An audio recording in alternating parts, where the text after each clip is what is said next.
J'ai 3 enfants, puis j'ai au-dessus de 20 albums photos, 2 depuis leur naissance. Puis ma grande crainte, c'est sûr que mes albums, mes souvenirs disparaissent avec l'eau. Mais merci mon Dieu, l'eau, elle a monté peut-être à 2-3 pieds. Puis ma fille est venue ici, puis elle a tout réussi à monter les 20 albums. Il y en a juste 1 ou 2 qui étaient atteints. Ce que je fais ce matin, c'est ça. Je les fais sécher. On va essayer de les récupérer le mieux qu'on peut. Ce que vous voyez, c'est le stock de mon garçon qui habitait à Pointe-Calumet l'année dernière, qui a été, lui, inondé, qu'aujourd'hui, il a vendu sa maison. J'ai entreposé son stock au sous-sol et son sous-sol a quand même écopé de l'inondation.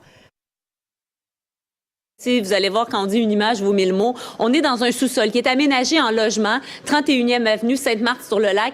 Et voyez, Michel, jusqu'où l'eau a monté. Voyez, on a des petits bouts de débris. Donc, c'est jusqu'ici où, j'en ai à la tête, où l'eau est montée dans ce logement, parce que c'était un logement qui se trouve donc au sous-sol d'une résidence. On voit la cuisine, la salle de bain, la chambre également. Je vais aller voir le propriétaire des lieux ici qui est à travailler avec les pompes et tout ça. Racontez-moi, l'eau s'est montée vite, et il a fallu évacuer d'urgence. Heureusement, ça s'est fait rondement, là, parce que vous, ici, là, jamais vous auriez cru être inondé de cette façon-là. Là. Ah non, ça a monté tellement vite, en dedans de 2 heures, on a été obligé d'être évacué, puis l'eau est rentrée à 10 heures, on est parti, puis à minuit, il y avait 4 pieds d'eau dans la cave, puis ça a continué, tu sais. Incroyable. Et là, ben, c'est opération nettoyage et on enlève tout, là. Oui, il faut recommencer pas mal à zéro. Mais là, l'important, c'était d'aérer les murs pour conserver le plus possible, pour pas que le moisi pogne. Faire aérer ça. Puis ensuite, on va regarder avec des experts en sinistre qu'est-ce qui est à conserver puis où à changer. Je vous vois travailler fort. Ça doit être décourageant quand même. Bien, décourageant, oui, mais on a tellement eu des gens qui sont venus nous aider. Mon frère, les amis à mon frère, des amis alentours. On était une dizaine, une douzaine hier à tout arracher dans les 2 maisons parce qu'on est voisins. Puis ils ont emporté de la nourriture. Ma copine, sa sœur, il y a du monde qui nous ont hébergés pendant la fin de semaine. Mm-hmm. Beaucoup de gens à remercier. Ils sont très gentils, c'est apprécié. J'imagine que tout le monde obtient... C'est un bel élan de solidarité. Hein? Ah, c'est beau à voir parce que, par exemple, ici, pour la locataire, là, on s'entend, là, on voit les vêtements, les trucs de cuisine, les électros, il n'y a plus rien de bon, presque. Non, c'est ça. Puis on l'a tout aidé à tout débarrasser parce que vu que c'est ses biens à elle, ben oui. On l'a aidé, là, elle était toute seule. Hey, bonne chance. Merci, Benoît. Bonne chance. Donc, Michel, je veux qu'on sorte à l'extérieur parce que ça va vous donner aussi une bonne idée là, du genre de tâche là, qui attend certains sinistrés qui, oui, peuvent réintégrer, mais dans quelles conditions ça se fait? Ici, c'est un logement. Il y a certaines résidences, là, on le comprend, où il n'y a pas de sous-sol, des maisons moins récentes. Parfois, ce sont des chalets qui ont été convertis en maison. Ici, c'est une maison très, très récente. Là. Mais regardez-moi ça, Michel. L'état de la situation devant cette maison, alors qu'on a enlevé la laine minérale, tous les électros, les plantes, les divans, tout est sorti parce qu'on en est à l'heure de l'opération, donc nettoyage, là, mais donc les lendemains qui sont assez difficiles, là, je vous dirais, pour ces sinistrés, donc qui reviennent à la maison, mais qui trouvent leur maison là, dans un état assez lamentable. Ce que ça nous rappelle, Marianne, là, c'est qu'une fois que l'eau est retirée, c'est pas fini pour ces gens-là, Marianne, et vous le constatez sur place, là. C'est le vrai travail qui commence à ce moment-là. Vous avez tout à fait raison, Michel. Merci beaucoup, Marianne. 9 h, bonjour, bienvenue au Québec Matin, édition spéciale sur les inondations du Québec. Et on commence cette dernière heure du Québec Matin dans cette résidence inondée.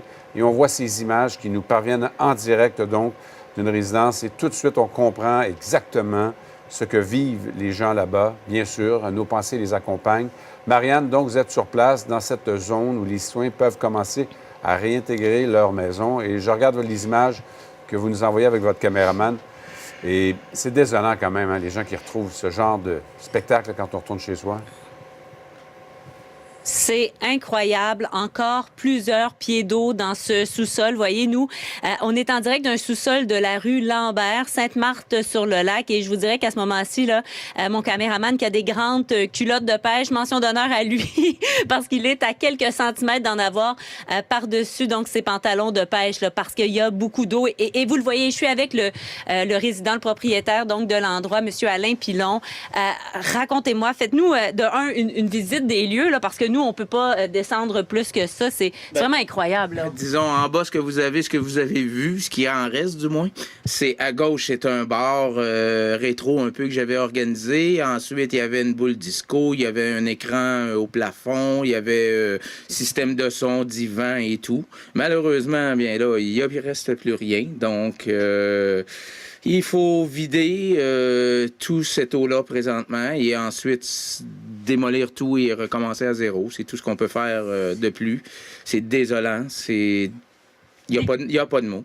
Ça doit être décourageant quand on arrive, là, on voit ça, puis on a encore toute cette eau-là. Là. Ah oui. Je vous dirais, regardez, j'ai un beau-frère qui descend de Québec avec des pompes à eau parce que c'est impossible de trouver ici. Donc, il m'a trouvé des pompes, il descend, il devrait être ici d'ici 1 heure. Donc, on va pouvoir commencer à vider ça. À ce moment-là, c'est tout ce que je peux dire. De l'entraide, mais malheureusement, là, vraiment des scènes de désolation. Donc, voyez, Michel, ce à quoi ça ressemble. Oui, les gens peuvent revenir, mais dans quel état se trouve leur maison, là? Oui. Et à ce moment-ci, Michel, on est vraiment à la limite entre les deux zones. Et je veux vous le montrer parce que difficile de mieux illustrer la chose. Voyez, ici, c'est cette zone, donc en périphérie, dit-on, du moins, où les gens pourront de nouveau retourner. Et voyez, cette zone, elle est presque complètement asséchée au moment où on se parle grâce aux 32 pompes comme celles que vous voyez, qui agissent depuis déjà quelques heures, quelques jours. Maintenant, de l'autre côté de la digue, on est 29e avenue. Voyez à quoi ça ressemble? Plusieurs pieds d'eau. On le voit, on voit les voitures, on voit les résidences, donc les maisons mobiles là, qui nous donnent une bonne indication du niveau de l'eau de l'autre côté de cette digue d'urgence, digue temporaire. On le sait, il y en a 2 qui ont été érigées. Ici, 29e avenue et également sur la 23e avenue, ce qui crée entre les deux, 6 rues, 250 résidences, un bassin, une piscine finalement, où les résidences, elles, ont de l'eau au même niveau que le lac des Deux-Montagnes parce qu'il n'y a pas de drainage finalement qui se fait dans ce bassin que plusieurs ont appelé la zone sacrifiée. Hein? C'est ce qu'on entend là, de plus en plus. Moi, je suis dans la zone sacrifiée. Moi, je suis pas dans la zone sacrifiée. C'est un peu comme ça que se divisent, je vous dirais, les sinistrés. On disait 6 000 sinistrés, 6 000 personnes qui ont été évacuées. Ça devait être un peu plus de la moitié là, qui pourront donc réintégrer, qui ont déjà commencé à le faire. Là, on parlait de 16 heures, mais en se promenant, on jase avec les gens. Ils ont recommencé à venir alors que vous voyez justement un résident qui s'amène sur la digue. Bref, la vie reprend son cours, mais difficilement, parce que oui, on peut retourner à la maison, mais la maison, elle est dans un état souvent lamentable. Les sous-sols ont eu énormément d'eau. Ça amène des conséquences pour ces gens qui, finalement, doivent se retrousser les manches. C'est l'opération nettoyage, maintenant, qui commence. Après l'eau, ce sont, finalement, les conséquences. Et j'ai rencontré Charles. Lui, il a sa maison, ça fait à peine 6 mois qu'il est entré dans sa nouvelle maison.